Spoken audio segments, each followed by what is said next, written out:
तो नमस्कार दोस्तों, कैसे हैं आप सभी। स्वागत है आपका एक और नए वीडियो में। दोस्तों, आज की इस वीडियो में हम सीखने वाले हैं व्हीट स्टोन सेतु। चैप्टर का नाम है वैद्युत धारा। दोस्तों, इस वीडियो को एंड तक जरूर देखिए, जिससे कि आपका हर एक डाउट क्लियर हो जाए। वीडियो को शुरू करते हैं। देखिए दोस्तों, व्हीट स्टोन सेतु क्या है, इसमें रचना दी हुई है। हमारी रचना में क्या दिया हुआ है कि इसमें चार प्रतिरोधों PQRS को PQRS को जोड़कर एक चतुर्भुज ABCD बनाते हैं। एक चतुर्भुज ABCD बनाते हैं। फिर कहा है कि बिंदु A व C के बीच एक सेल बिंदु A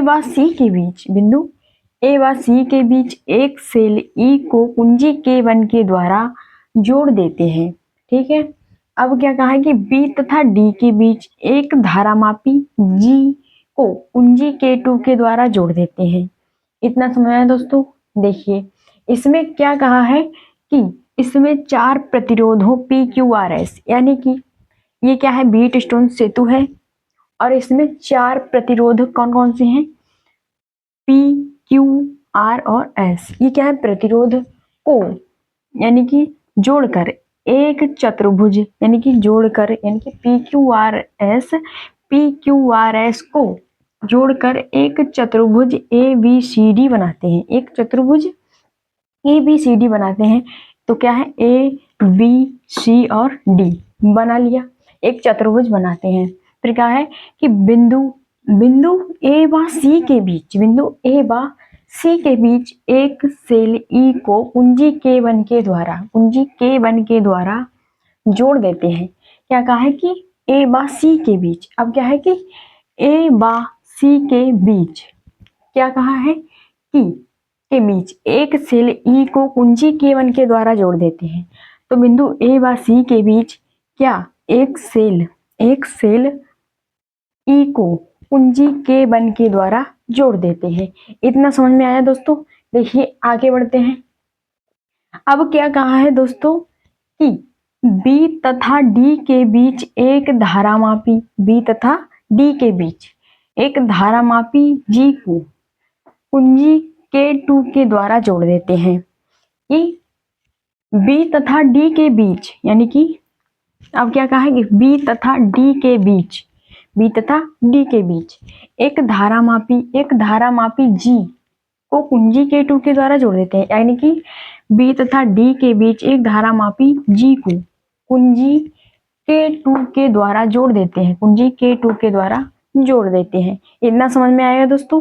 चलिए आगे बढ़ते हैं। अब क्या कहा है दोस्तों, इसमें दिया हुआ है हमें सिद्धांत। आगे क्या है, सिद्धांत क्या है कि यानी सिद्धांत में दिया हुआ है हमारा प्रतिरोधों को इस प्रकार व्यवस्थित करते हैं कि परिपथ में धारा प्रवाहित करने पर धारामापी में कोई विक्षेप ना हो तो उसे संतुलन कहते हैं। इसमें दोस्तों क्या कहा है कि प्रतिरोधों को इस प्रकार व्यवस्थित करते हैं कि परिपथ में धारा प्रवाहित करने पर धारामापी में कोई विक्षेप ना हो तो उसे क्या कहते हैं, तो उसे संतुलन कहते हैं। इतना समझ में आया दोस्तों। चलिए आगे बढ़ते हैं। अब क्या कहा है दोस्तों, इसका सूत्र दिया हुआ है हमें। सूत्र क्या है, P/Q और बराबर में हमारा है R/S। P/Q और R/S। अब दिया हुआ है हमारा दोस्तों सूत्र क्या है कि किरचॉफ के द्वितीय नियम से इसमें क्या दिया हुआ है दोस्तों कि ABDA इसमें क्या दिया हुआ है दोस्तों, ABDA में क्या दिया हुआ है, ABDA में। तो क्या है, ABDA में क्या दी हुई है, धारा क्या है, देखिए I1 धारा हो गई। धारा लेंगे तो I1 और गुणे में प्रतिरोध P। हमारा प्रतिरोध क्या हो गया, P। अब माइनस में क्या लेंगे दोस्तों, देखिए माइनस में क्या लेंगे, I2, धारा I2 ले ली। अब गुणे में लेंगे दोस्तों, अब गुणे में इसका प्रतिरोध लेंगे R। आर ले लिया, बराबर में दोस्तों क्या लेंगे, शून्य, हमारा बराबर में हो जाएगा शून्य। अब देखिए दोस्तों, अब क्या करेंगे, इसको थोड़ा सही करेंगे, I1 P इतना हो गया। अब बराबर में दोस्तों I2 और R, समीकरण हमारी एक हो गई। ठीक, इतना समझ में आ गया दोस्तों। चलिए आगे बढ़ते हैं। अब क्या दिया हुआ है दोस्तों, BCDB में, यानी कि अब इतना लेंगे, यानी कि BCDB में इतना ले लिया। देखिए दोस्तों, अब इसकी धारा लेंगे, अब इसकी धारा क्या लेंगे, I1, इसकी धारा हमने I1 ले ली। अब गुणे में इसका प्रतिरोध लेंगे, अब गुणे में इसका प्रतिरोध लेंगे Q ले लिया। अब दोस्तों माइनस में लेंगे, माइनस में देखिए दोस्तों लेंगे इसकी धारा I2, धारा ले ली I2। अब गुणे में लेंगे दोस्तों, देखिए गुणे में क्या लेंगे, इसका प्रतिरोध S, यानी कि S ले लिया। ठीक, अब बराबर में ये शून्य हो जाएगा। इतना समझ आया दोस्तों। अब क्या करेंगे दोस्तों, इसको सही करेंगे थोड़ा, I1Q बराबर में क्या लेंगे, I2S, समीकरण 2 हो गई। ठीक, इतना समझ आया दोस्तों। अब क्या करेंगे दोस्तों, दिया हुआ है कि समीकरण 1 व समीकरण 2 से भाग करने पर, क्या करेंगे, समीकरण 1 व समीकरण 2 से भाग करने पर, तो हम धारा लेंगे। देखिए I1P और बटे में क्या लेंगे, बटे में क्या लेंगे हम, I1Q बटे में I1Q ले लिया। अब दोस्तों देखिए बराबर में क्या लेंगे, बराबर में लेंगे I2R ले लिया।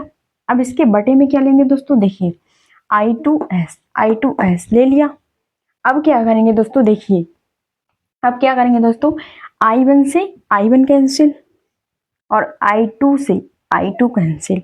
ठीक, अब दोस्तों क्या बचा है हमारा, P बटे Q और बराबर में R बटे S, इतना बचा। यहीं पर क्या होगा, P बटे, यानी कि P बटे Q बराबर में क्या है, R बटे S। यही सूत्र क्या होगा दोस्तों हमारा, व्हीट स्टोन है, P बटे Q बराबर में R बटे S। यही सूत्र हमारा क्या कहलाता है, व्हीट स्टोन सेतु सूत्र कहलाता है। ओके दोस्तों, आपको ये वीडियो पसंद आ गया होगा। अगर वीडियो पसंद आ गया हो तो वीडियो को लाइक करना और चैनल को सब्सक्राइब करना, जिससे इसी प्रकार के हम आपको वीडियोस लाते रहेंगे। तो मिलते हैं नेक्स्ट वीडियो में, आज के लिए इतना ही। जय हिंद।